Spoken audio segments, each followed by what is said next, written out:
Moi, je suis Géraud Acquier du bureau d'études ITER.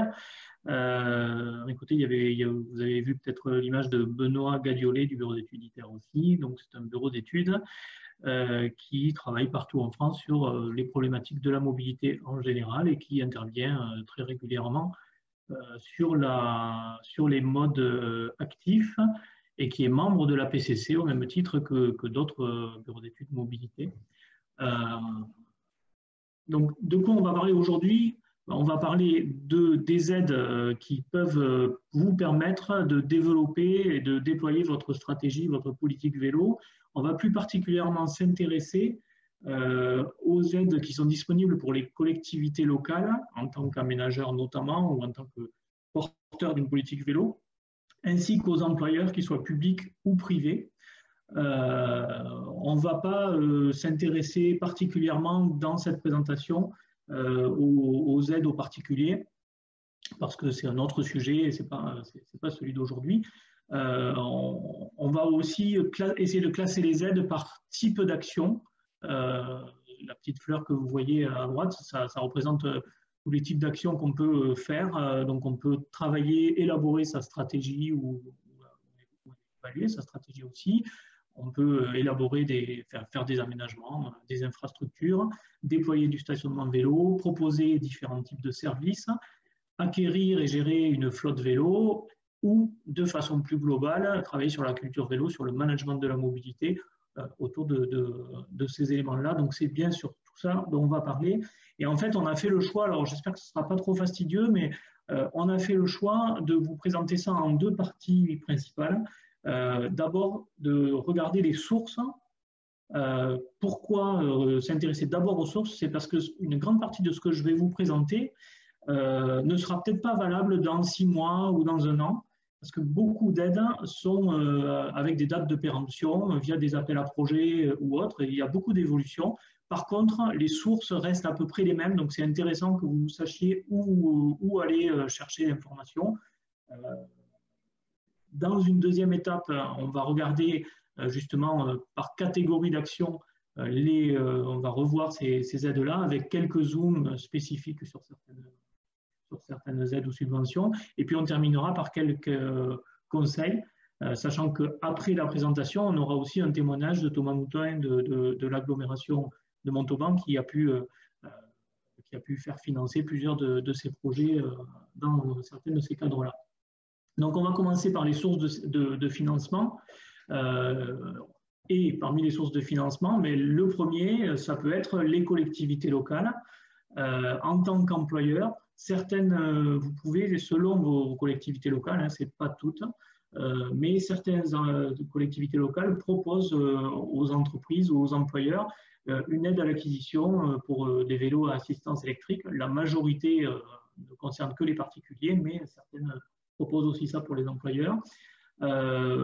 Beaucoup d'autorités organisatrices de mobilité proposent aussi une assistance sous une forme ou sous une autre pour élaborer des plans de mobilité employeur.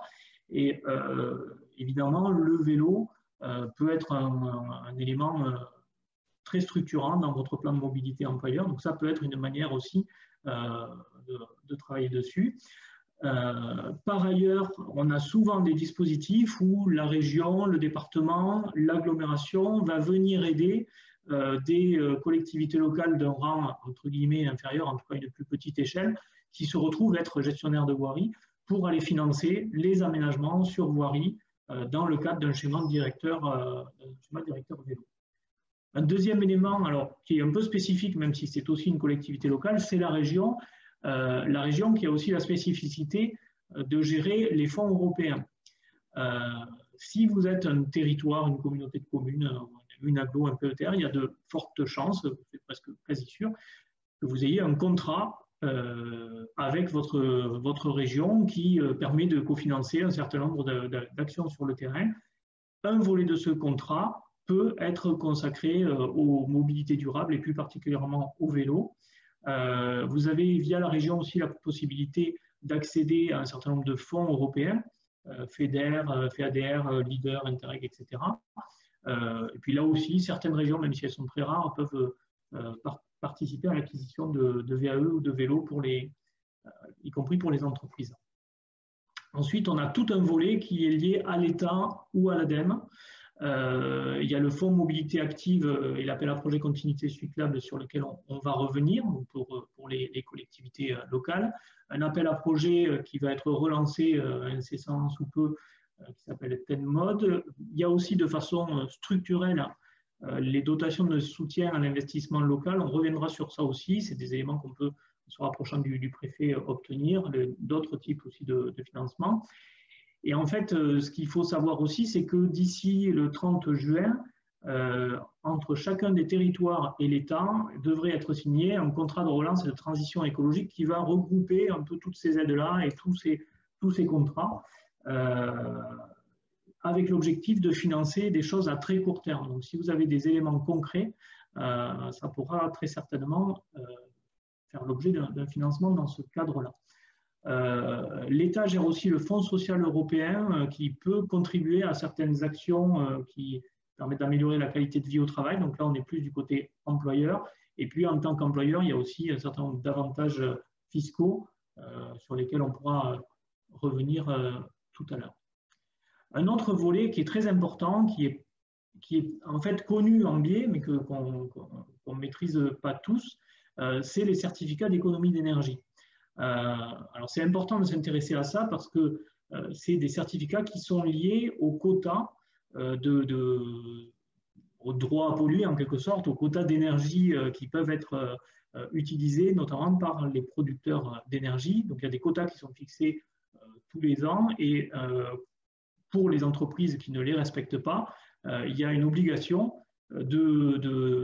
d'accéder à ce qu'on pourrait appeler un marché de l'économie d'énergie. Et donc, les actions que vous réalisez qui permettent d'économiser de l'énergie peuvent faire l'objet soit d'un programme CE, c'est souvent le plus simple, et plusieurs d'entre eux existent et sont connus, je vous en présenterai plusieurs. Et puis, il y a aussi l'option de passer par une opération, ce qu'on appelle une opération standardisée spécifique. Là, j'irai moins en détail là-dessus parce que c'est un peu plus compliqué malgré tout et avec un certain nombre de conditions. Mais ce qu'il faut retenir, c'est que ces dispositifs-là vont très certainement se déployer encore plus qu'aujourd'hui dans l'avenir. Alors, il y en a certainement que vous connaissez déjà. Vous avez entendu parler très certainement du coup de pouce vélo qui est en train de se terminer là pour fin mars, qui permet à tous les Français de faire réparer un voire plusieurs vélos par foyer et d'avoir 50 € de réduction sur la réparation. Mais ça, typiquement, ce n'est pas directement l'État qui l'a financé, c'est un producteur d'énergie qui a utilisé ces droits-là et pour aller financer ce type de projet-là. Et donc, ça fonctionne de la même façon. Pour, par exemple, le programme Avélo 2 sur lequel on viendra, qui permet d'aller financer le développement des systèmes vélos sur les territoires. Un programme qui est aussi très connu, qui s'appelle Alvéole, qui permet de financer 60% des stationnements de vélos sécurisés, notamment, et d'autres types de programmes. Alors, ça fleurit régulièrement, de polyactive au vélo, enfin, on reviendra là aussi dessus, qui peuvent être plus orientés vers les employeurs pour certains. Et puis en dernier, vous avez une autre source, c'est les sources des fondations, des banques. Alors les fondations vont peut-être plutôt aller financer des projets associatifs. La Banque des Territoires finance aussi des études, propose des prêts bonifiés. La Poste aussi peut le faire, donc on peut aller chercher aussi sur ces sources-là. Alors maintenant, ce que je vous propose, c'est de regarder un peu plus en détail ces aides par catégorie d'action. On va commencer par la stratégie, puis on va tourner dans le sens des aiguilles d'une montre pour terminer vers le management. Donc, je commence par la stratégie. Pour définir sa stratégie vélo, on peut, lorsqu'on est un territoire, bénéficier du programme certificat d'économie d'énergie Avélo 2 qui est piloté, c'est un appel à projet annuel qui est piloté par l'ADEME et qui permet entre autres de financer des études de schémas cyclables sur des secteurs ruraux ou périurbains. On va le voir, c'est quand même très large, hein, le concept de périurbain permet d'aller sur l'écrasante majorité du territoire français. On devrait avoir le lancement de l'appel à projet, le premier appel à projet Avélo 2 d'ici quelques jours, c'est prévu pour fin janvier, et les dossiers seront à remettre pour mai. Il faut savoir que ce programme-là prend la suite de Avelo, qui existait déjà, et qui lui-même prenait la suite d'un appel à projet qui s'appelait Vélo et Territoire, et qui a permis à beaucoup de territoires justement de se lancer sur la politique vélo et de financer aussi des postes de chargés de mission vélo, au moins sur les premières années. La Banque des territoires propose aussi des cofinancements d'études.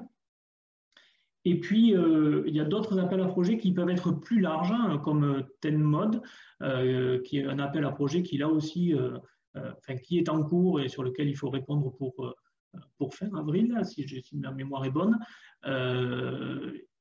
qui sont plus larges, en fait, dans le sens où il s'agit de faire une stratégie mobilité globale, mais rien ne vous empêche d'avoir une stratégie mobilité globale avec un zoom très particulier sur le vélo.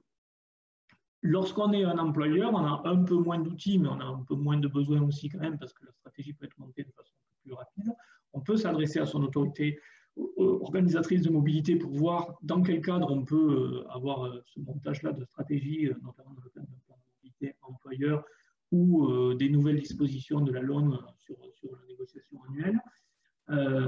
Et puis, il y a un nouveau programme CEE qui devrait sortir là aussi d'une semaine à l'autre, qui a été monté par la FLUG, par plusieurs acteurs, et entre autres par un des adhérents d'ailleurs de la PCC, qui est Ecodev, et qui s'appelle Objectif Employeur Pro Vélo, qui concerne un accompagnement des employeurs pour obtenir un label Pro Vélo.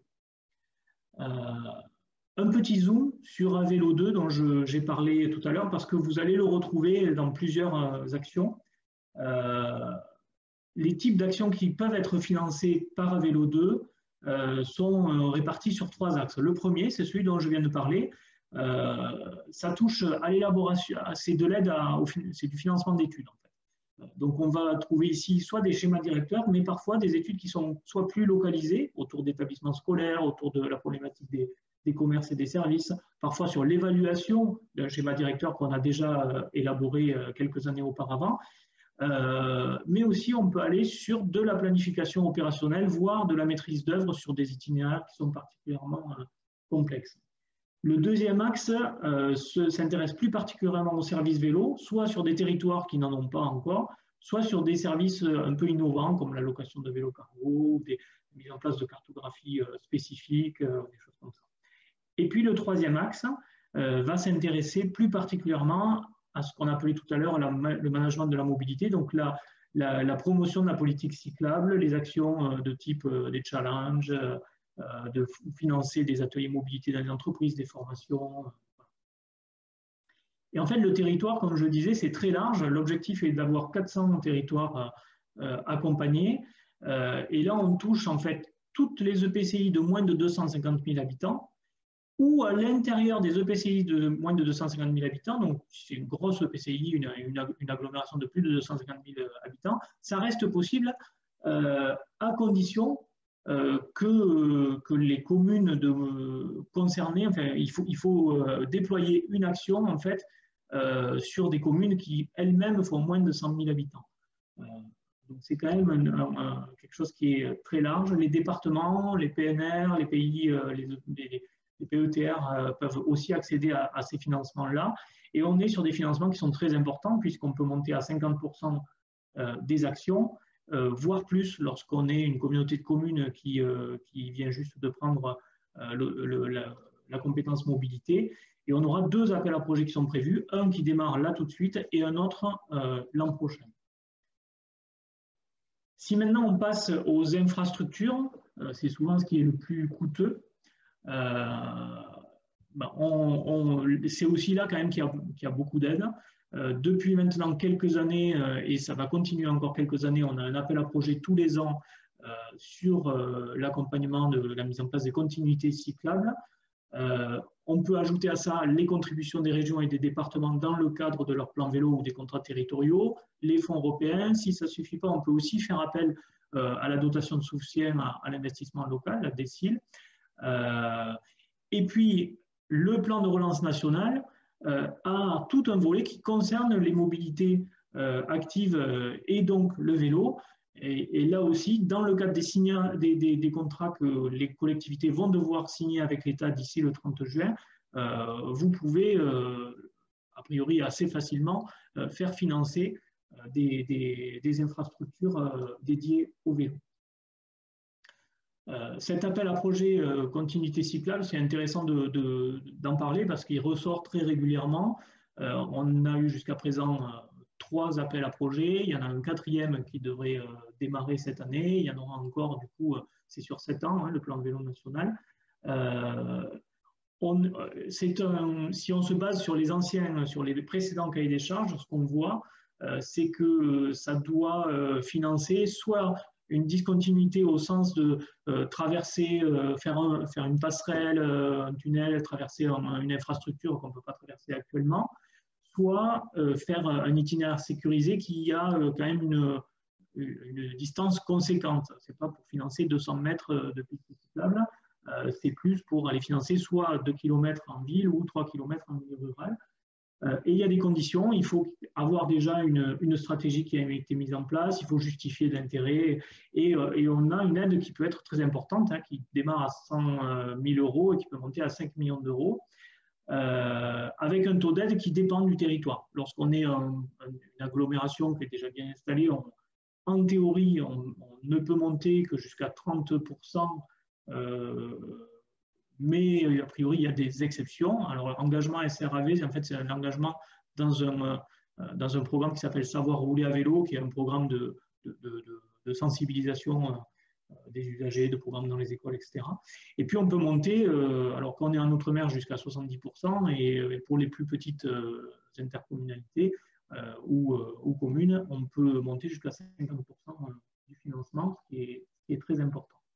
Un autre programme là, sur le stationnement, et quelque chose qui est vraiment très ciblé pour ça, c'est le programme Alvéole. Ce programme a permis de créer des milliers de places de stationnement depuis sa création. Il a été prolongé jusqu'à fin 2021. Mais attention, parce que vu le temps de mise en place des travaux, etc., il faut agir vite si vous voulez encore faire financer vos financements, vos stationnements. Pardon. Donc ça s'adresse aujourd'hui aux collectivités, aux bailleurs sociaux, aux établissements publics. Et pour les acteurs privés, ça peut exister aussi, mais il faut quand même avoir une vocation de service public ou vocation d'enseignement. Je ne m'étends pas dessus parce que Thomas va vous présenter un peu plus en détail ces éléments-là, mais on peut espérer qu'après la fin de ce programme-là, vienne, de la même façon qu'on a eu un Avélo 2, ou après Avélo, peut-être qu'on aura un nouvel alvéole à partir de 2022, à voir, on n'en sait rien pour l'instant. Si on s'intéresse aux services maintenant, là, ce qui n'est pas évident sur les services, c'est que il y a peu d'aides qui permettent de financer des services sur la durée. C'est-à-dire que généralement, les financements de services vont concerner le lancement des services. La question de l'équilibre économique reste posée sur le long terme. Pour autant, on trouve beaucoup d'aides pour le lancement dans le cadre des contrats de territoire, dans le cadre de l'axe d'Avélo 2 dont j'ai parlé tout à l'heure, le deuxième axe. Les fonds leaders peuvent permettre de financer les premières années aussi. Pour les employeurs, a priori, le programme CE, Objectif Employeur Pro Vélo, devrait permettre aussi d'aller financer ces services-là. Je dis a priori parce qu'on n'a pas encore en détail les informations. Elle devrait sortir là d'un jour à l'autre. La FUB devrait communiquer dessus dans quelques jours. Ce qu'on sait aussi, c'est que lorsqu'on est un employeur et qu'on a mis en place le forfait mobilité durable pour encourager ses employés à utiliser le vélo, ça permet en fait de verser des primes aux employés sans payer des cotisations sociales. Et ce forfait mobilité durable a été porté cette année à 500 € par an. Ces 500 € incluant l'abonnement de transport, le remboursement de l'abonnement de transport éventuel. Et dans ce cas, le Fonds social européen qui peut agir aussi. Ensuite, si vous êtes intéressé en tant qu'employeur pour acquérir une flotte vélo, là aussi, vous pouvez avoir, selon votre localisation, une aide des collectivités locales. Si on prend l'exemple de la ville de Paris, ben, on peut avoir 400 € lorsqu'on est petite entreprise, 400 € par VAE ou 1200 € pour un vélo cargo à assistance électrique. À Nantes, propose 400 €. Ce n'est pas très répandu, mais on peut espérer que ça commence à se diffuser. On a les avantages fiscaux aussi pour la mise en place de flottes de VAO qui sont spécifiques. On peut bénéficier d'un certain nombre de programmes CEE qu'on vous a listés ici pour expérimenter. Souvent, c'est des programmes qui permettent de tester le vélo, de le louer sur une période et à l'issue de ça, peut-être dans certains cas, d'obtenir une aide à l'achat ou des prêts bonifiés. Et puis, lorsqu'on est une collectivité locale, si vous avez mis en place, par exemple, une aide à l'achat de vélo pour les particuliers, il y a ce qu'on appelle une fiche standardisée pour les certificats d'économie d'énergie qui vous permet, a priori, de récupérer de l'ordre de 30 € par vélo concerné, ce qui peut contribuer à financer vos frais de gestion. Si on s'intéresse enfin au management, lorsque vous êtes employeur, un des éléments, ça peut être de passer, donc, comme je disais, par un programme CEE. Là aussi, le programme CEE Objectif Employeur Pro Vélo, il est un peu centré sur ça, pour le coup. C'est-à-dire qu'ils vont vous proposer un pré-audit qui est conduit par, d'un côté, un expert ou consultant et un membre de la FUB, qui va vous permettre de… Alors, pardon, le pré-audit, c'est via, si je ne me trompe pas, un site Internet, c'est un auto-audit. Ensuite, vous avez un accompagnement pour aller vers ce label-là, et ensuite, il y a l'audit final dont je viens de parler.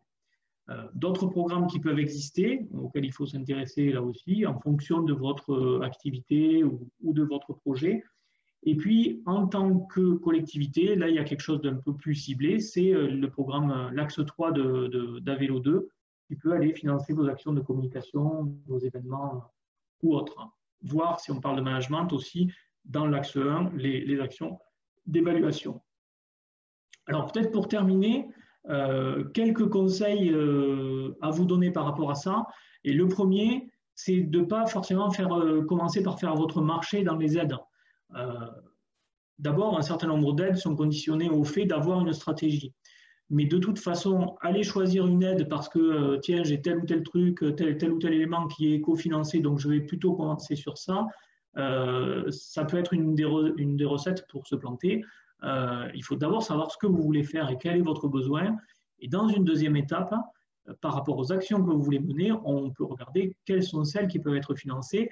Et c'est plutôt dans cette deuxième étape, justement, qu'on peut un peu tordre la réalisation des actions, qu'on est plus dans l'opérationnel, pour que ça colle mieux au cahier des charges des différentes aides et aux contraintes administratives des différentes aides.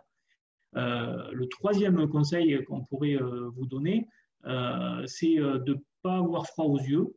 On constate que les projets qui sont ambitieux sont globalement plus faciles à financer que les plus petits projets. Voilà. Donc là, ça peut être utile aussi d'aller chercher une aide notamment pour réfléchir à la stratégie et pour voir à quel moment vous faites appel à de l'aide et à quel moment ce n'est pas forcément nécessaire. La dernière chose que je voulais vous dire, c'est attention, on peut cumuler les aides, on peut les cumuler beaucoup, mais il y a des limites. Une des limites importantes, c'est que les aides publiques, lorsqu'une collectivité locale a fait appel à des subventions, les subventions publiques, on doit au moins autofinancer 20% de la totalité des subventions publiques qu'on reçoit. On ne peut pas tout se faire financer. Par ailleurs, ce qui est intéressant, c'est que les programmes CEE sont considérés comme étant des financements privés. Donc ça veut dire que ça permet aussi de cumuler avec des financements publics, mais par contre, il faut faire très attention parce que des fois, on vous présente comme du financement public quelque chose qui en réalité est du financement privé. Vous pouvez, sans faire exprès, aller chercher du financement dont les deux financements, par exemple, peuvent venir des certificats d'économie d'énergie, et ça, c'est strictement interdit. On ne peut pas faire financer une action par deux programmes CEE ou par deux dispositifs de certificats d'économie d'énergie à la fois. Donc, il faut être très attentif et travailler avec l'ADEME, entre autres, là-dessus, pour éviter de faire des erreurs et de se faire retoquer après coup ou redresser après coup.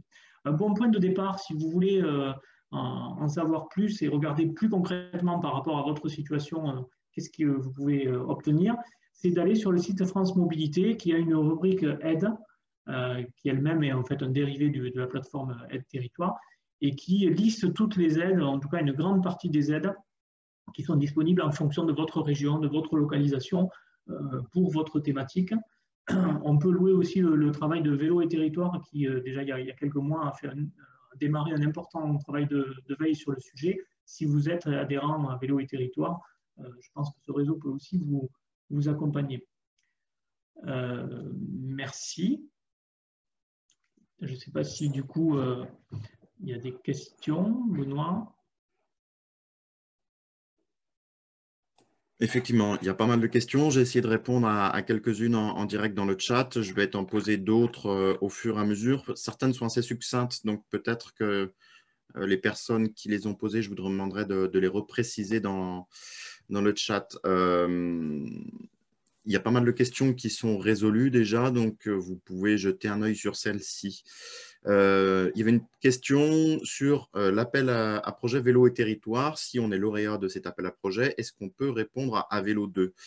A priori, non. Anaïs Morin a répondu. Elle a vérifié auprès de l'ADEME. Les lauréats du premier appel à projet ne seront pas éligibles à Vélo 2. Grosso modo, c'est des appels à projet pour des stratégies cyclables. Donc, si vous en avez fait une sur votre territoire, vous ne pouvez pas faire financer le deuxième. Effectivement, l'idée, c'est de ne pas faire financer 2 fois la même action, en tout cas. Voilà.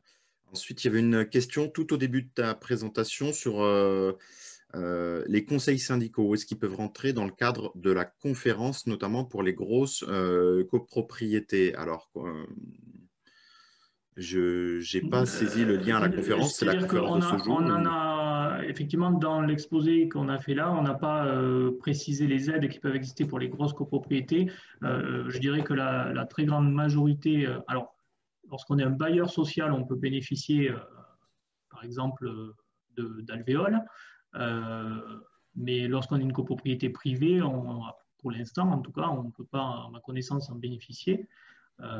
Après, on peut avoir des dispositifs qui sont spécifiques à votre propre autorité organisatrice de mobilité qui peut vous aider, comme certaines le font, par exemple, pour l'aide au branchement ou des choses comme ça, pour équiper votre copropriété. Ok. Une autre question sur la LOM après le 31 mars. Est-ce que les communes vont pouvoir continuer à apporter des aides aux particuliers pour l'acquisition de vélos à assistance électrique? Alors ça, c'est une question qui peut appeler à plein d'autres choses. En fait, si vous ne prenez les communes normalement qui ont des actions en matière de services de mobilité, même si leur communauté de communes ne prend pas la compétence, devraient pouvoir continuer à les assumer. Pour autant, la loi ne dit pas si l'aide à l'acquisition de VAE est réellement un service. Donc, je serais tenté de répondre non. Par contre, si votre communauté de communes prend la compétence, elle peut éventuellement, elle, réaliser cet aspect-là. L'autre possibilité que vous auriez en tant que commune, ce serait de vous adresser à la région pour lui demander une délégation de compétences qui vous permettrait de nouveau de reprendre cette action-là. Si vous ne demandez pas d'argent à votre région, il n'y a pas de raison qu'elle vous refuse la délégation de compétences. Sachant qu'aujourd'hui, des communes qui sont déjà dans des territoires AO font ce type de subvention. Mais effectivement, la LOM a amené à préciser la compétence mobilité et ça relève a priori clairement de la compétence mobilité. Okay. Bon, c'est vrai que du coup, ça peut questionner pas mal d'aides qui ont été annoncées alors récemment, notamment en Île-de-France, sur Nanterre ou Pantin, par exemple, qui ont annoncé en grande pompe là, dernièrement des financements sur des vélos à assistance électrique et également des vélos mécaniques. Donc, c'est peut-être un point qu'il faudra clarifier après. Ok. L'acquisition d'un prototype de vélobus par une association qui le mettrait à disposition d'un territoire serait-elle éligible à Vélo 2, Axe 2, service innovant? J'aurais tendance à dire oui. Maintenant, en fait, ce qui se passe souvent dans les appels à projets qui sont portés par l'ADEME, c'est que vous avez une sorte de pré-tri et donc je vous invite à vous adresser directement à votre correspondant ADEME pour qu'ils vous disent oui ou non et qui vous aident à monter le projet. Ok, alors ensuite, on a eu une question assez pointue d'Élodie Ouais. Martin. L'aide CETRA-EQ 121 VAE ne bénéficie-t-elle pas, pardon, directement aux particuliers et Non, non aux collectivités qui subventionnent l'acquisition de VAE? non, les particuliers n'ont pas accès, ne peuvent pas générer par eux-mêmes des certificats d'économie d'énergie. Il leur faut un intermédiaire. Et donc, là, en l'occurrence, ça s'adresse aux collectivités locales qui veulent acquérir des vélos ou qui veulent aider les particuliers à acquérir des vélos. Donc, ça s'adresse de façon indirecte aux particuliers, mais c'est la collectivité locale qui récupère le montant de la CE. Pour autant, c'est de l'ordre de 30 € par vélo. Et une collectivité locale, enfin, si on s'intéresse plus particulièrement à ces fiches spécifiques, en fait, on s'aperçoit que normalement, il y a des seuils minimums. Euh, et pour quelques vélos, si on subventionne 100 ou 200 vélos par an, on est en dessous du seuil minimum. On peut rentrer dans le cadre d'une dérogation qui fait que tous les ans, on peut utiliser cette dérogation-là. Mais bon, je ne suis pas sûr que le jeu en vaille totalement la chandelle. Ok. Question suivante. Quelles sont les aides traditionnellement cumulables pour une ville francilienne sinistrée au niveau des aménagements? Alors en Île-de-France, ça dépend des départements dans lesquels déjà votre commune est située, mais vous avez des plans vélo départementaux, vous avez le plan vélo de la région, donc vous pouvez faire financer des Plus, aménagements. et que vous pouvez éventuellement cumuler avec l'appel à projet euh, des discontinuités cyclables. Exactement. C'est une Ouais. question qui est revenue plusieurs fois sur la possibilité de cumuler les sources de financement. Les appels à projets sont cumulables à partir du moment où vous répondez aux critères qu'il peut y avoir, notamment de taille, de population, etc. Vous pouvez cumuler les financements. Attention toutefois, en général, c'est à vous de faire l'avance de fonds et ensuite, vous serez remboursé. Donc, dans la programmation et la planification, c'est un point à avoir en tête. Une question d'Hélène Martinec sur les aides VAE, pardon, est-ce qu'elles sont applicables aux vélos hydrogène? Alors, les aides VAE, lorsqu'elles sont distribuées par les différentes collectivités locales, euh, peuvent ou non s'appliquer au vélo hydrogène selon la délibération de la collectivité locale. Donc, je ne peux pas répondre à cette question facilement. Très bien. Alors ensuite, il y a une personne qui a dû du coup réagir par rapport à 20% du montant que montant tu as reçu. annoncé sur 20% du montant hors taxe. Alors, il Alors ça, faudrait est-ce que préciser.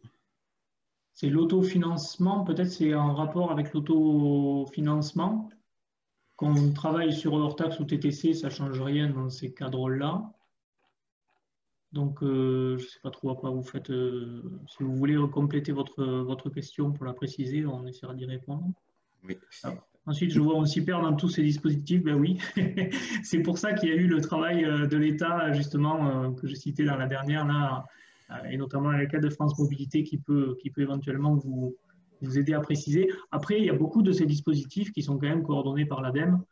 Donc, un petit coup de fil à l'ADEME ou à l'État, selon le cas, peut vous aider à y voir un peu plus clair. À propos de l'État, justement, il y a Brigitte Daranda qui précise qu'un commentaire à faire sur l'aide de l'État après le premier confinement pour réparer ou remettre en état son vélo. Effectivement, c'est une aide qui a très très bien fonctionné, donc de 50 € pour les particuliers, cette fois pour réparer leur vélo, qui était prolongé de mémoire jusqu'au 31 mars 2021 pour faire face à l'afflux de demandes et au fil d'attente Voilà. qui hache les vélocistes. Mais je corrige, ça a été présenté comme une aide de l'État. En réalité, c'est un programme CEE qui a été monté notamment par la FUB.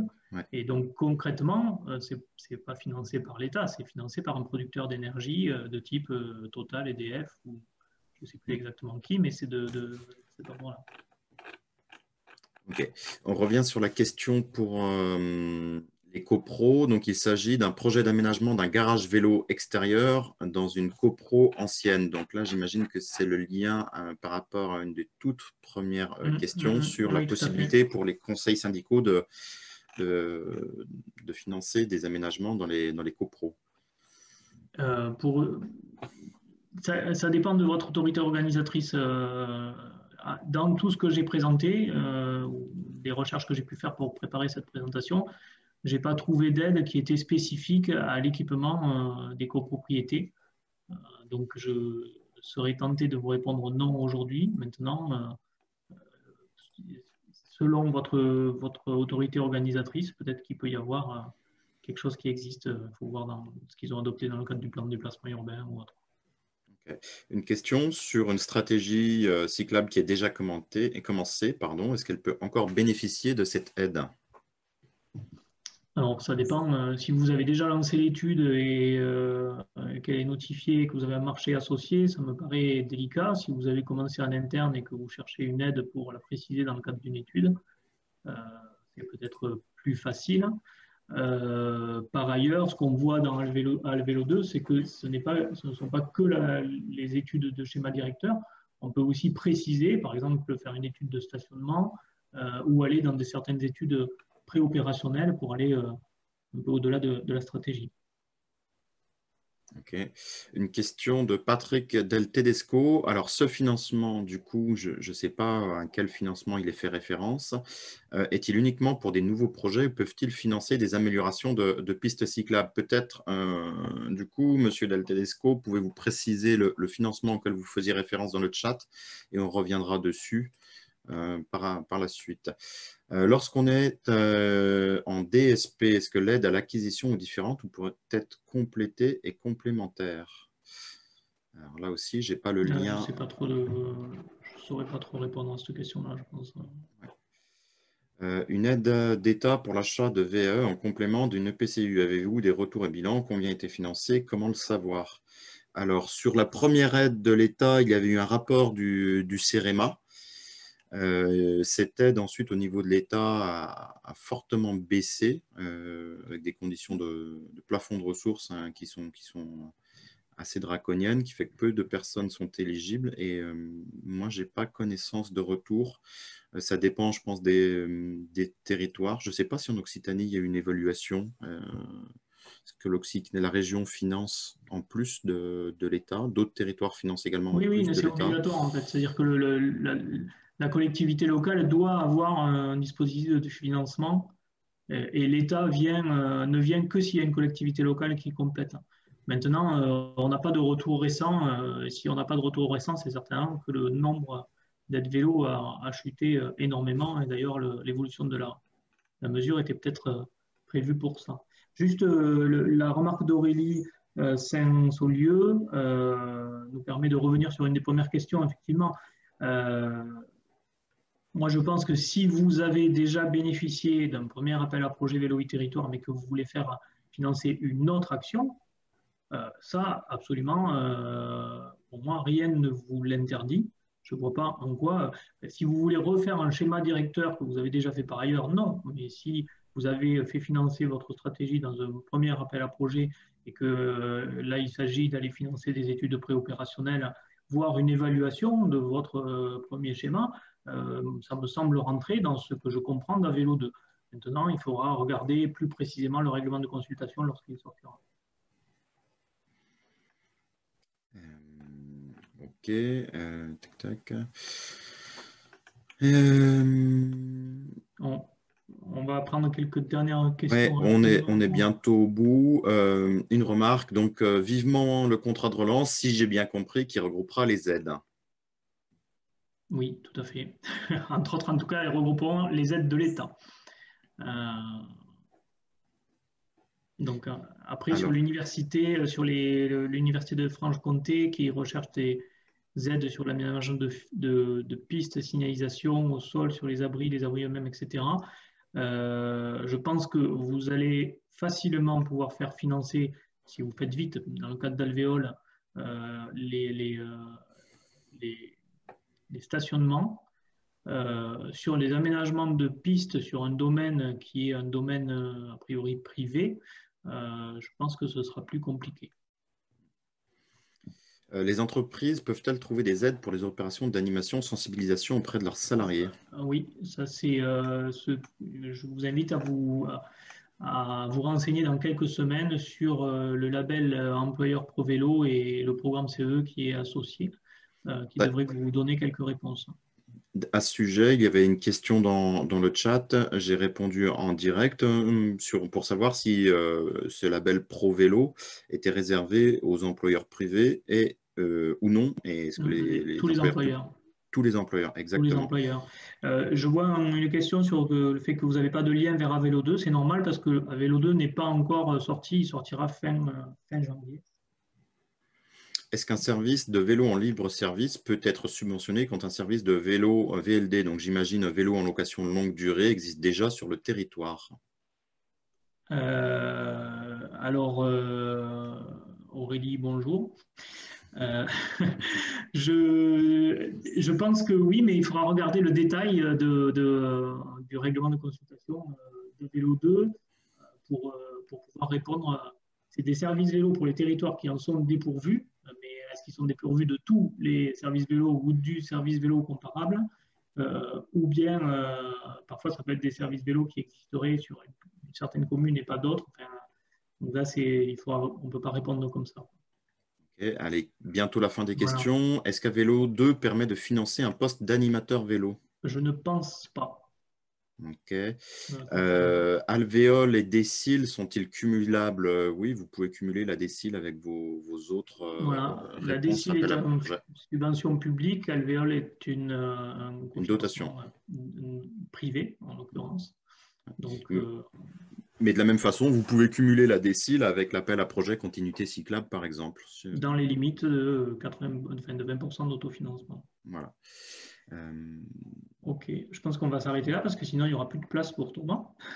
Ouais. Je vous invite également du coup à regarder les questions qui ont été résolues dans l'onglet. Alors, Céline Lamère nous confirme que malheureusement, les lauréats de Vélo 1 n'ont pas le droit de candidater à Vélo 2, même sur un nouvel axe. Donc, D'accord. Céline Lamère qui Bon, travaille à l'ADEME de mémoire. Donc, la contact, hein, source ok. est plutôt Merci de sûre. cette correction, Madame la maire.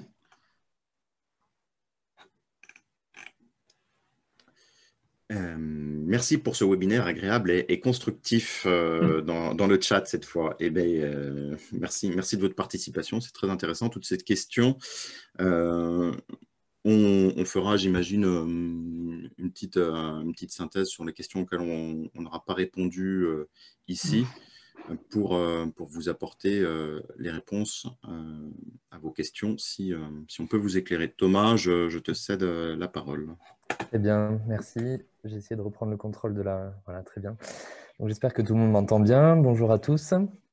Voilà, l'idée dans cette présentation, de vous faire un retour d'expérience des actions qui ont pu être mises en place sur notre communauté d'agglomération, donc sur le territoire du Grand Montauban, en matière de financement de notre politique cyclable. Donc, je me présente rapidement. Je suis Thomas Moutin, je travaille au service développement durable de la collectivité. Et donc, parmi mes nombreuses missions, je suis chargé de la définition et de la mise en œuvre de la politique cyclable sur notre territoire. Donc, l'idée de cette présentation, c'est de très rapidement vous présenter notre territoire, vous présenter dans les grandes lignes notre politique cyclable, et puis après, vous faire un retour sur différents leviers, donc 3 leviers de financement qu'on a pu mettre en œuvre ou qu'on est en train de mettre en œuvre sur le territoire, sur la thématique. Donc, Alvéole, l'appel à projet vélo et territoire et le fonds mobilité active. Ça marche. Donc, la ville de Montauban est située à 50 km environ au nord de Toulouse. Donc, notre communauté d'agglo est située vraiment à un carrefour logistique, ferroviaire entre les axes Toulouse-Bordeaux et puis Toulouse-Paris. Donc, on a la chance de bénéficier donc, du très fort dynamisme de notre grande voisine du Sud, avec une croissance démographique assez importante. On gagne environ 1000 habitants par an. Et donc, notre communauté d'agglo est organisée donc, autour d'une ville-centre, Montauban, 60 000 habitants, donc un poids prépondérant par rapport aux 10 autres communes de la communauté d'agglo, qui sont des communes plus à caractère rural. Et on a quand même un atout, c'est que notre compétence voirie et notre compétence développement durable, donc les deux piliers de la politique cyclable, sont mutualisés sur l'ensemble des communes. Donc ça nous permet d'avoir une action assez efficace sur ces sujets. Donc, voilà, je vais essayer un petit exercice de présentation du territoire via photo aérienne. Je trouvais que c'était intéressant. Donc voilà, très rapidement, sur les enjeux du vélo, on peut voir qu'on est sur un territoire relativement plat, hein, pas de montagne à l'horizon. On est sur un climat du sud-ouest qui est assez propice à la pratique du vélo. Et c'est aussi intéressant au niveau des formes urbaines, puisqu'on est organisé autour d'un centre-ville très dense, de type un petit peu Bastide. Donc c'est surtout une aire piétonne où les déplacements piétons et vélos sont assez prépondérants. Mais assez vite, on va aller sur un territoire assez étalé, des logiques urbanistiques assez pavillonnaires, donc avec des déplacements motorisés fortement ancrés dans les pratiques. Et puis, comme de nombreuses villes, le développement de zones commerciales en périphérie, hein, au nord et au sud de la ville.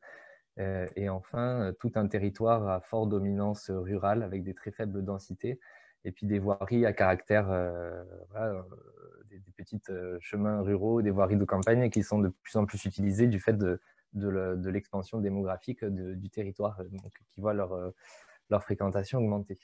Mais malgré cette forme qui est urbaine, qui n'est pas forcément voilà, particulièrement efficace pour le vélo, on a quand même des atouts.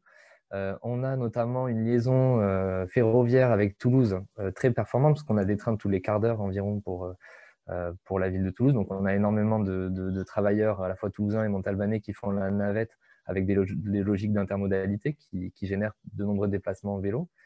Et puis aussi sur le volet cyclotouristique, parce que là, vous voyez en bas de l'image Port-Canal, qui en fait est l'arrivée du canal de Montèche à Montauban, qui fait partie de la voie verte du canal du Demer. Et en fait, Montauban, on est à un carrefour cyclotouristique entre cette véloroute du canal du Demer, mais également la V85 de la vallée du Tarn, la véloroute de la vallée et des gorges de l'Aveyron, et puis demain, cette V87 également qui partira au nord vers Cahors et puis le Massif central. Donc, on est vraiment à un carrefour cyclotouristique, et ça aussi, c'est un enjeu, une opportunité pour les déplacements à vélo sur le territoire. Petit problème. Donc voilà, donc, pour cela, en fait, fort de ce constat, les élus ont vraiment souhaité développer une politique cyclable qui fait appel un petit peu à tous les volets possibles. Donc à la fois sur le volet aménagement, mais également services, stationnement, et puis une volonté aussi de concertation avec les usagers, on va le présenter. Donc rapidement, pour vous présenter les jalons de notre politique cyclable, dès 2019, on a mis en œuvre des actions. On a fait un partenariat avec le GPS GeoVélo qui nous permet d'avoir voilà, de communiquer sur nos aménagements cyclables existants. On a lancé en mars notre schéma directeur cyclable, donc une étude programmatique pour définir les liaisons prioritaires sur notre territoire. Et puis, d'ailleurs, on a pu le faire financer dans le cadre de l'appel à projet Vélo et Territoire de l'ADEME, qui est devenu Avélo 1, et qui permet donc de financer cette étude. On a avancé également sur les services avec l'ouverture en juin 2019 d'une maison du vélo, donc opérée par notre opérateur de transport public dans le cadre de la DSP Transport. Donc là, c'est l'idée de faire un service de location longue durée au sein d'un lieu bien identifié en centre-ville. On a lancé également un système de vélo en libre service en lien avec une entreprise du cluster Vélo Vallée, donc de l'île Jourdain. Donc c'est un système léger, assez peu coûteux et puis très bien adapté à nos tailles de collectivité. Et puis on a dès septembre 2019 présenté 2 projets de liaison à l'appel à projet Fonds Mobilité Active, donc des liaisons qui étaient déjà assez matures et qui ont pu bénéficier donc de cette subvention. En octobre, suite à la démarche de concertation initiée dans le cadre du schéma cyclable, a vu la création d'une association des usagers, donc Montavélo 82. C'est un jalon important parce que ça a pu donc nous offrir un partenaire assez intéressant pour avancer sur notre politique cyclable. On a approuvé, alors pas tout à fait fin 2020, mais là on va l'approuver début d'année, notre schéma cyclable, donc une étude qui a duré un peu plus de 2 ans, un petit peu freinée malheureusement par les contraintes sanitaires. Et puis on a mis en œuvre dès 2020 également tout un projet de stationnement avec plus de 600 places mis en œuvre durant l'année 2020. Et 2021 donc sont les premières réalisations qui sortent de terre également, une première aménagement de la pénétrante sud de l'agglomération, une liaison également vers la ville de Bressolles, Et puis, la mise en œuvre d'un nouveau service, on travaille sur la mise en place d'une vélo-école. Donc voilà, une politique cyclable. Alors, je suis obligé d'aller un petit peu vite. Après, on pourra peut-être échanger plus longtemps sur certaines actions, mais voilà, qui essaye vraiment de balayer l'ensemble des leviers d'action qu'on peut mobiliser pour développer l'usage du vélo sur un territoire. Donc là, je vous propose de rentrer voilà, dans le vif du sujet des financements avec trois programmes qu'on a pu mobiliser dans le cadre de toutes ces actions de la politique cyclable. Le programme Alvéole, donc des certificats d'économie d'énergie sur le stationnement, l'appel à projet vélo et territoire et le fonds mobilité active. Alors, le programme Alvéole permet donc de financer, comme Géraud l'a très bien expliqué, des stationnements vélos notamment abrités ou en intérieur à destination des collectivités et acteurs publics. Alors, mon retour d'expérience, en fait, ce qui est intéressant, c'est de présenter un peu sur notre plan de stationnement, on avait deux volets principaux. Et c'est intéressant parce qu'en fonction de ces deux volets, le retour sur Alvéole est assez différent. C'est-à-dire qu'on on a travaillé d'une part sur des accroches vélos abrités sur l'espace urbain, donc en voirie, à proximité d'équipements sportifs, etc. Et pour ces tranches-là de stationnement, en fait, on avait vraiment beaucoup de prestataires différents, puisque pour les abris, on les a commandés donc via l'UGAP à une société qui s'appelle Abri Plus. On a commandé en gros, par lot de 100-200 des appuis auprès d'un autre fournisseur. Et enfin, c'est un troisième prestataire qui nous les a installés. Et en fait, voilà, donc le fonctionnement d'Alvéole, il faut le rappeler, c'est un site internet sur lequel voilà, les opérateurs vous demandent à chaque fois les devis, des photos de réalisation, les bons de commande, et sont assez exigeants voilà, au niveau administratif. Donc, il faut que chaque document puisse faire apparaître l'adresse, le lieu de livraison, etc. Et c'est vrai que sur ces types de projets multi-acteurs, avec énormément de documents, des factures qui sont assez complexes, il est assez difficile de mobiliser, ou en tout cas, il faut beaucoup de temps pour mobiliser ces fonds. Donc, on le verra dans le bilan, le type de projet, et notamment quand on est une collectivité de taille assez conséquente et qu'on a de nombreuses installations, ça peut complexifier un petit peu la démarche. À l'inverse, un deuxième projet donc, de stationnement, où là, c'était vraiment des racks abrités dans les écoles, où là, on a travaillé avec uniquement un seul prestataire via l'UGAP, qui nous fournissait les abris, les attaches et qui les posait. Et là, on a vraiment pu travailler de manière plus simplement avec un seul devis pour chaque, avec les bonnes adresses de livraison. Et avec un seul acteur, comme ça nous a permis de gagner beaucoup de temps et d'utiliser de manière beaucoup plus simple le programme Alvéole. Donc finalement, ce programme, il a des points forts, parce qu'on a des taux de financement très importants dont parlait Géraud, on va jusqu'à 60%. Pour vous donner une ordre d'idée, sur notre plan de stationnement, les stationnements abrités, ça revenait à un montant à peu près de 60 000 euros et on a pu donc faire financer 40 000 euros de ces montants. Donc en termes de pourcentage et puis au niveau des élus, c'est quelque chose qui peut être assez mis en avant et qui peut vous aider à développer des projets de stationnement. Sachant que surtout, ils prennent tout le projet en fait, est financé depuis les travaux préparatoires jusqu'à la pose. Donc vraiment, même si vous devez faire des dalles, des plots, béton, etc. pour pouvoir poser derrière les abris, ils peuvent être financés dans le cadre d'Alvéole. Il y a tout un onglet aussi formation avec des associations affiliées à la FUB. Donc ça, malheureusement, vu que notre asso local, elle n'était pas encore assez... Ah, ça accélère. Ouais. Hop. Donc, on n'a pas pu tester cette mise en œuvre-là, malheureusement, mais je pense que peut-être d'autres territoires l'ont testé. Et puis, une réactivité, une relative tolérance de la part des opérateurs du programme. Je dis ça parce que voilà, il a fallu pas mal échanger avec eux pour expliquer nos projets et derrière que via la plateforme, qui peut paraître un peu humanisée et assez, assez technique, ça permet derrière de faciliter la mise en œuvre. Par contre, la procédure administrative est complexe et voilà, comme je le disais tout à l'heure, les gros projets avec multi-opérateurs peuvent être assez compliqués à mettre en œuvre. Donc finalement, les conseils là-dessus, les retours d'expérience, c'est que j'ai mis la phrase « adapter vos projets à Alvéole » parce qu'Alvéole ne s'adaptera pas à vos projets.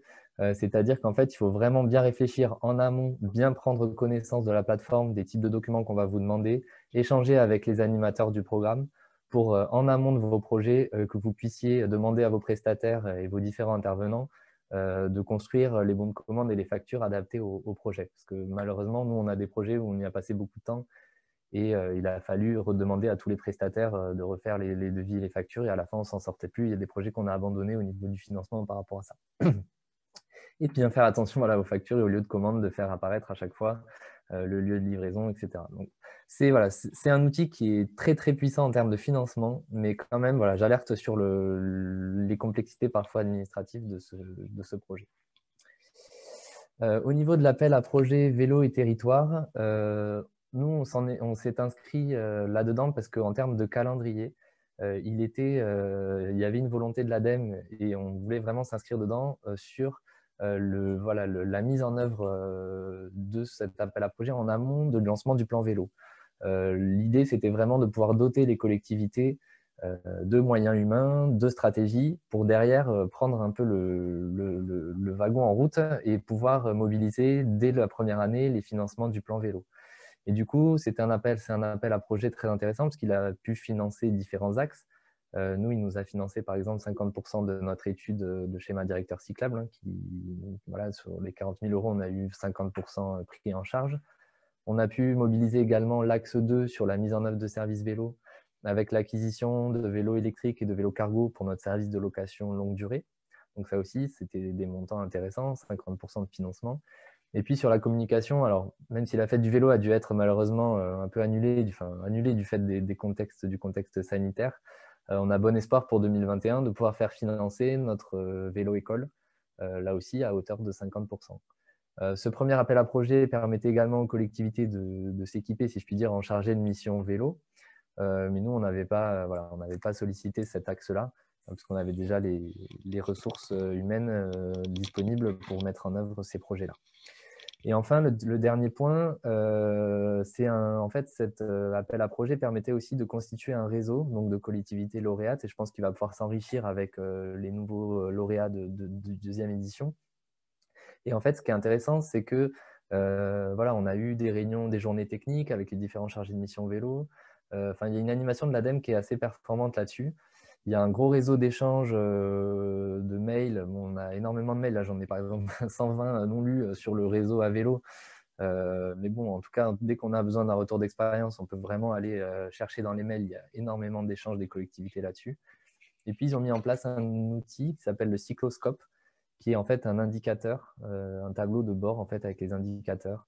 Donc, ça peut aller du linéaire d'aménagement cyclable au nombre de stationnements, le nombre de sas vélo sur le territoire, mais aussi les services. Enfin, voilà. Ça permet aussi aux collectivités de s'approprier des indicateurs pour avoir un suivi assez efficace de notre politique cyclable.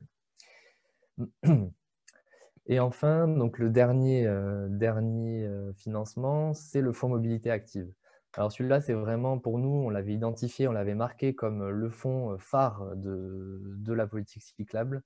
Il y avait évidemment énormément de communication qui avait été faite dans le cadre du plan vélo. Et c'était un financement qu'on voulait absolument avoir, notamment par rapport aux élus, pour montrer qu'on avait qu'on n'avait pas loupé le coche et qu'on pouvait faire financer des aménagements cyclables avec des taux intéressants. Alors, c'est évidemment pas le seul fonds hein, pour financer des aménagements, Jérôme en a parlé, mais ça permet en complément d'aide du département, d'aide de la région, de la DSIL, montrer aux élus en fait, qu'on peut faire des aménagements cyclables financés à presque 80%. Là, nos deux premiers aménagements ont pu être financés à hauteur de 80%. Donc voilà, déjà, c'est sûr que d'un point de vue financier, les aménagements cyclables, c'est moins cher que des autres types de projets de voirie. Et si en plus, vous montrez à vos élus que vous pouvez monter le financement à 80%, là, ça vous permet vraiment de débloquer des validations et d'engager vos élus dans une politique cyclable. Et puis, il y a un point qui est très intéressant, c'est le financement annuel. Il y a un engagement de l'État à ce niveau-là. On sait que chaque année, cet appel à projet va sortir et ça permet, par rapport à notre programmation, de nous dire, bon, ben voilà, quand on fixe notre programmation du schéma cyclable, on sait que chaque année, il va y avoir une sortie d'appel à projet qui va pouvoir nous permettre de financer des projets. Et puis, j'ai mis un dernier point sur la garantie de création. En fait, c'est-à-dire que, par exemple, on avait un projet de liaison où les élus s'interrogeaient un peu sur la réalisation des travaux. Et en fait, l'obtention de l'appel à projet et du fonds mobilité active a permis de dire aux élus, bon, ben, c'est bon, on a eu le financement, on y va. Et ça a permis un peu de sécuriser des projets d'aménagement cyclable qui pouvaient parfois être un petit peu questionnés. En termes de méthodologie, hop, je reviens. En termes de méthodologie, le point vraiment primordial pour moi, c'est être en lien avec les interlocuteurs locaux des services de l'État, donc la DDT, la DREAL de vos départements et régions respectifs. C'est vraiment eux qui vont porter le dossier et mettre un avis auprès de la Commission nationale d'attribution. Donc, en amont même de votre réponse, je vous conseille de les contacter, de vous leur présenter votre projet, et eux vont pouvoir vous faire un retour. Et derrière, voilà, s'ils vous ont bien identifié et qu'ils connaissent votre projet, ce sera toujours un plus sur l'attribution du fonds par la Commission nationale. Par contre, il faut avoir des projets évidemment matures. On vous demande dans les dossiers de candidature des projets à peu près au stade d'AVP. Il faut avoir des profils en travers, il faut avoir des plans au 500e, il faut avoir un délai de réalisation en tête, même si les conventions permettent d'avoir jusqu'à 4 ans pour faire le projet. Mais surtout, comme tout dossier de demande de subvention, ça vous le savez évidemment, il faut avoir l'estimation financière la plus précise possible, parce qu'une fois votre subvention attribuée, si votre projet il augmente de 50%, la subvention, malheureusement, elle restera au niveau de votre dossier de candidature. Donc voilà, il faut bien avoir une estimation financière la plus précise possible pour ne pas avoir de mauvaises surprises derrière dans la réalisation et pouvoir bénéficier des subventions. Et puis, il faut justifier de l'intérêt du projet. Alors pour ça, il y a 2 méthodes. D'ailleurs, je vous présenterai rapidement 2-3 cartes pour terminer qui permettent d'étoffer le dossier. Mais en fait, il faut à la fois justifier de l'intérêt du projet et en garantir les estimations et le suivi de la fréquentation. Donc l'intérêt du projet, il est défini soit dans votre schéma directeur cyclable que vous avez mis en place sur votre territoire, mais il y avait une question là tout à l'heure sur est-ce qu'il est possible de répondre sans schéma directeur. Ces projets peuvent aussi s'inscrire dans d'autres schémas, qu'ils soient départementaux, régionaux, voire nationaux, des véloroutes, voies vertes. Enfin voilà, il faut que le projet soit inscrit en tout cas dans un document cadre, qu'il soit local ou à un échelon supra. Et puis sur les estimations et la fréquentation, les estimations, il est bien de pouvoir évaluer un petit peu, voilà, pouvoir faire des analyses assez rapides d'estimation de fréquentation, avec des cartes que je vais vous montrer tout à l'heure. Et puis sur le suivi, voilà, l'appel à projet finance l'installation de compteurs, de stations de comptage permanentes. Donc, il est intéressant de pouvoir ajouter dans votre projet, par exemple, une station de comptage qui permet derrière de suivre de manière assez précise les fréquentations de votre aménagement une fois qu'il est construit. Donc, pour le Grand Montauban, on a pu faire financer 2 projets en 2019 et 2 projets en 2020. Donc 4 projets de liaison pour des montants qui montent quand même à 381 000 euros en 2019 et 460 000 en 2020. Et donc, je parlais tout à l'heure des projets de liaison décidés par les élus. Ça a permis aussi, voilà, de déclencher 2 projets qui étaient un petit peu en balance au niveau des élus.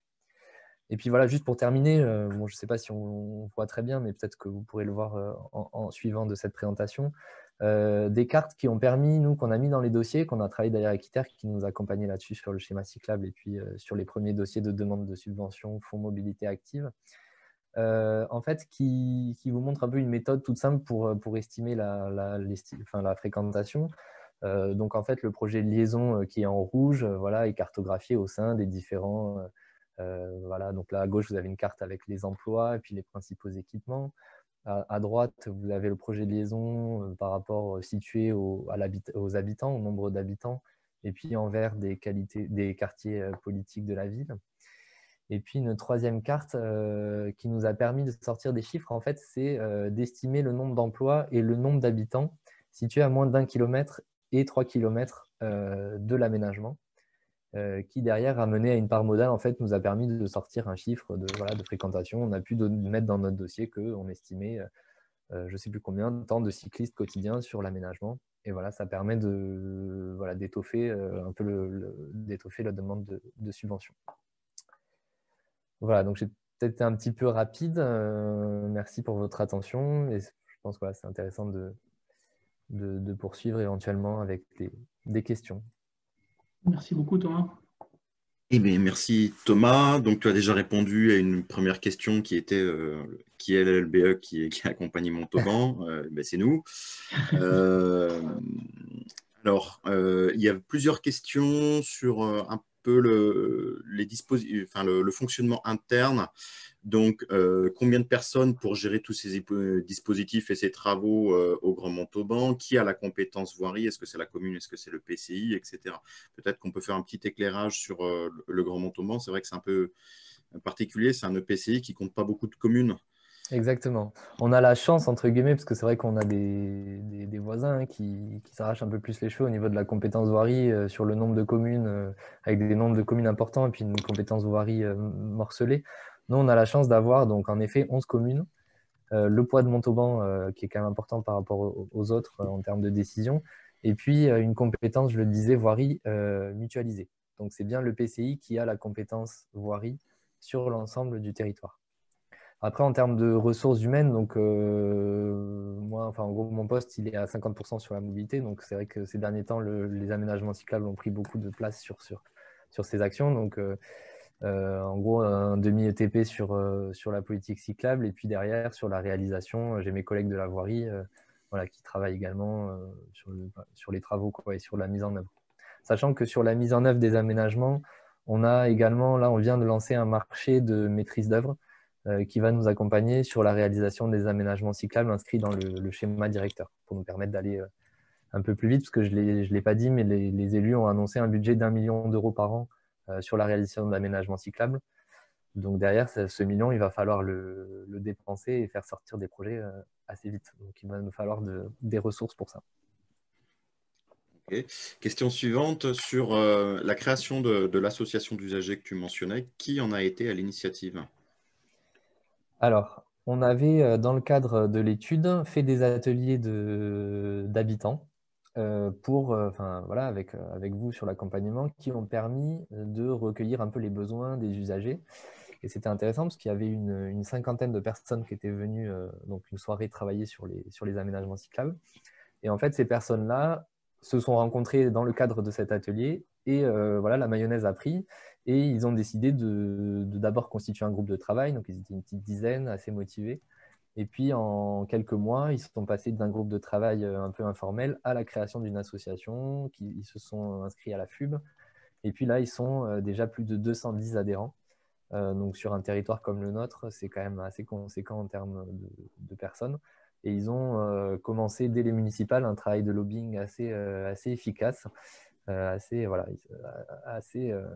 j'allais dire agressif, mais ce n'est pas le mot, parce qu'au final, ça va dans le bon sens pour les aménagements cyclables. Mais ça a permis vraiment de porter la demande sur les aménagements cyclables. Okay. Une question de Perrine Collard qui demande pourquoi est-ce que le Grand Montauban n'a pas travaillé avec un seul acteur sur la première action? Sur le stationnement? Oui, j'imagine que c'est ça. Ouais. Parce qu'en fait, on était tenu un peu par nos différents marchés. Et puis, en fait, c'est dans le cadre du projet. Enfin, voilà, on avait un marché de mobilier urbain, on avait un marché de pause. Donc, on a un peu construit notre projet, justement, en amont du projet Alvéole. Et c'est ce que je disais. Et voilà, ce que je disais par rapport au projet Alvéole, c'est définir son organisation en fonction d'Alvéole et pas l'inverse. Parce que voilà, on a travaillé comme ça avant de s'atteler plus précisément à comment fonctionne l'alvéole. Et c'est là où on s'est rendu compte que ce n'était pas forcément adapté. Justement, une question sur le montage financier d'Alvéole. Est-ce que c'est la communauté d'agglo qui a fait les bons de commande pour les communes? Et est-ce que la communauté d'agglo finance une part ou la totalité de ces stationnements pour les communes? Non, on a tout pris en charge. En fait, l'agglo a tout pris en charge, justement dans le cadre de la compétence voirie. Du coup, on peut avoir aussi la compétence stationnement, sachant que sur les communes, on a mis surtout on a mis des appuis surtout en voirie, enfin en espace public. Okay. Une question sur la vélo-école que tu mentionnais précédemment. Est-ce qu'elle a été… donc, comment est-ce qu'elle a été créée? Est-ce que c'est fait en interne ou via une association locale? Et quel est le format de partenariat? Est-ce que c'est une convention, un paiement annuel, à l'action? Alors, elle n'est pas encore, enfin, là, on est en projet, elle va voir le jour normalement là en avril. Donc là, pour cette première année, ce sera une prestation de service commandée donc à la Maison du Vélo de Toulouse, donc une association qui propose ça voilà, comme prestation. Sachant que l'association des usagers souhaite reprendre, enfin en tout cas espère reprendre cette activité dès 2022, parce qu'ils ont une commission vélo-école qui va le mettre en place. Et du coup, nous, on s'inscrit un peu dans une logique de préfiguration, c'est-à-dire qu'on va lancer la démarche pour cette première année, mettre en relation la Maison du Vélo de Toulouse et l'association Monta Vélo 82, et les accompagner, si possible, pour une reprise associative en local de cette action. Parce que nous, voilà, on ne pense pas être... ça va être notre rôle forcément de financer la Maison du Vélo de Toulouse tous les ans sur cette prestation-là. Ensuite, deux questions sur comment avez-vous fait les estimations? La production de cartes est-elle externalisée dans le cadre de l'étude du schéma ou après? Alors, vu l'heure à laquelle elles ont été posées, je pense que c'est des questions qui sont liées aux cartes que tu as présentées. Oui, aux dernières cartes. Alors, Ouais. les estimations, en gros, on a pris le nombre d'habitants à 1 et 3 km, le nombre d'emplois à 1 et 3 km. On l'a multiplié par le taux de part modale qu'on espérait. Et ça nous a donné du coup un nombre d'allers-retours jour. Voilà, c'est assez simpliste, enfin, assez simple. Mais justement, l'idée, c'est de ne pas monter une usine à gaz, c'est de faire quelque chose d'assez simple. Et du coup, sur le volet externalisé, alors du coup, voilà, c'est donc ITER qui nous a aidé à monter cette méthode. Mais ce qui est intéressant, c'est que si la première année, ils nous ont aidé à répondre à l'appel à projet, la deuxième année, on a pu reprendre leur méthode en interne avec mon collègue du SIG et finalement s'approprier un peu cette mise en œuvre pour une réalisation en interne et derrière qu'on pourra reproduire, on l'espère, sur les prochains volets de l'appel à projet, prochaines années. Ensuite, une question, on revient plus là sur de l'itinéraire en tout cas. Dans le cadre de l'axe 1 vélo et territoire, avez-vous basé la majorité des itinéraires sur du jalonnement et du balisage au sol par des voies secondaires hors Montauban, ou alors vous êtes-vous uniquement concentré sur du site propre plus de la bande cyclable sur chacun de vos axes, pardon. Alors, c'est évidemment un mix des deux, dans le sens où sur les voiries, on a réalisé dans le cadre du schéma une charte des aménagements cyclables qui indique un peu quel type d'aménagement on préconise en fonction de la voirie, de la fréquentation, de la largeur disponible. Il est sûr que sur les voiries du centre importantes, les grands boulevards, etc., on va être sur de la création site propre le plus possible. Après, vu l'étendue, voilà, vous voyez la photo tout à l'heure, vu l'étendue et les types de voies qu'on a sur le territoire, pour aller desservir les communes assez excentrées de la communauté d'agglo, on ne va pas pouvoir financer un site propre sur l'ensemble. Donc du coup, l'idée, c'est vraiment de jongler entre les deux. Et c'est sûr que pour la desserte des communes excentrées, on va être plus sur du jalonnement et du balisage, en effet. Oui, effectivement. Et du coup, je précise que sur le centre-ville de Montauban, on est déjà en zone de circulation apaisée avec double sens cyclable, etc. Au moment du lancement de l'étude, il y avait déjà il y avait des choses déjà qui existaient. On revient sur les associations. Comment aider ces associations citoyennes vélo pour avoir au moins un salarié, car ces assos avec uniquement des bénévoles, c'est moins durable et moins efficace. Peut-être que je peux contribuer un petit peu à la réponse là-dessus. Ces associations peuvent elles aussi parfois se rapprocher des structures de type PETR parce que des services vélos peuvent être financés via des contrats de plan entre territoires et régions parfois. Il y a souvent aussi des appels d'offres, des appels à projets qui sont lancés plus dans le cadre de l'économie sociale et solidaire, qui peuvent permettre là aussi aux associations, si elles veulent notamment déployer des services elles-mêmes, d'aller les cofinancer. Et puis, il y a toujours la possibilité aussi de faire des conventions liées à des services. Voilà. En tout cas, nous, on a pu, par exemple, assister la région Centre-Val de Loire pour l'élaboration de son plan vélo et on s'est rendu compte que peu de personnes connaissaient les dispositifs de base qui pouvaient accompagner les associations qui font partie de l'économie sociale et solidaire, du coup. qui n'avaient pas besoin de rajouter grand-chose au final par rapport à l'existant, mis à part le faire savoir. Et puis pour nous, je pense que voilà, il faudra aussi, par exemple, on finance une prestation de vélo-école pour un certain montant. Bah, peut-être que ce montant, il pourra être peut-être un peu réduit, mais mis à disposition de l'association pour développer cette action. Enfin, je pense. Et puis en plus, elle a une vocation départementale, cette association. Donc là, elle est créée sur Montauban. Mais je pense qu'après, ils auront un tour de table à faire des différents PCI et collectivités du département. Et peut-être que si chacun met un peu la main à la poche pour des montants pas forcément énormes, on arrivera derrière à avoir un salarié ou deux. Et puis pourquoi pas derrière voilà, il y a tellement une demande sur la vélo-école, que ce soit les établissements scolaires, les structures un peu sociales, voilà. Ça peut être intéressant derrière, via des petits contrats de prestation, de financer des postes via ces possibilités-là aussi, quoi. Puis là aussi, il y a des financements disponibles là-dessus.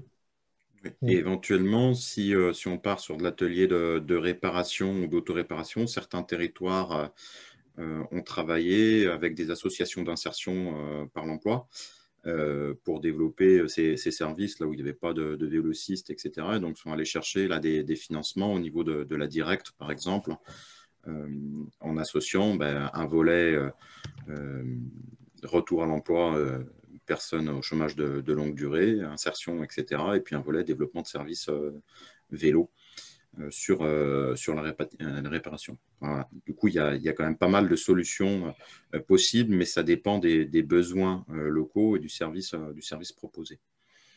Une question sur la compétence développement durable déléguée. En quoi consiste-t-elle, Thomas? Oui, déléguer, enfin mutualiser, la compétence de développement durable, en fait, nous, moi je travaille sur la mobilité, mais je travaille aussi sur, sur de nombreux sujets, performance énergétique, développement des énergies renouvelables. Et en fait, on travaille pour la ville de Montauban et bien sûr aussi pour les communes, même si les projets ne sont pas forcément du même type. Mais on essaye d'apporter une réponse à l'ensemble des communes de l'agglo, que ce soit la ville ou les 10 autres communes, sur des sujets très variés et qui ont lié au développement durable. Donc, je dis mutualiser en fait la compétence développement durable et une compétence agglo chez nous. Très bien, merci. Et bien, ce sont toutes les questions qui ont été posées dans le chat, en tout cas dans l'onglet questions-réponses. J'ai essayé de vérifier si en parallèle, il n'y en avait pas dans le chat. On te félicite, qu'on félicite en tout cas le Grand Montauban pour les 1 million d'euros par an. Bel exemple, nous dit Élodie Martin. Et avez-vous regardé également de là des trajets emploi et trajets pour se rendre dans les services publics de la ville qui peuvent parfois être quelque peu excentrés? Donc, oui, voilà, alors ça, c'est une question, je pense, qui s'adresse plus sur la constitution du schéma. En effet, hein, sur la cartographie, on a situé les pôles générateurs de déplacement.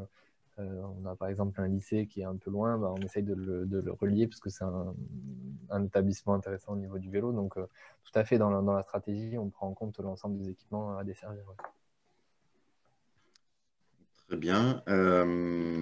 Céline Lamère nous dit merci pour ce beau témoignage complet, de même que Thomas Lebrun. Merci pour cette présentation très claire, relevant bien les points importants.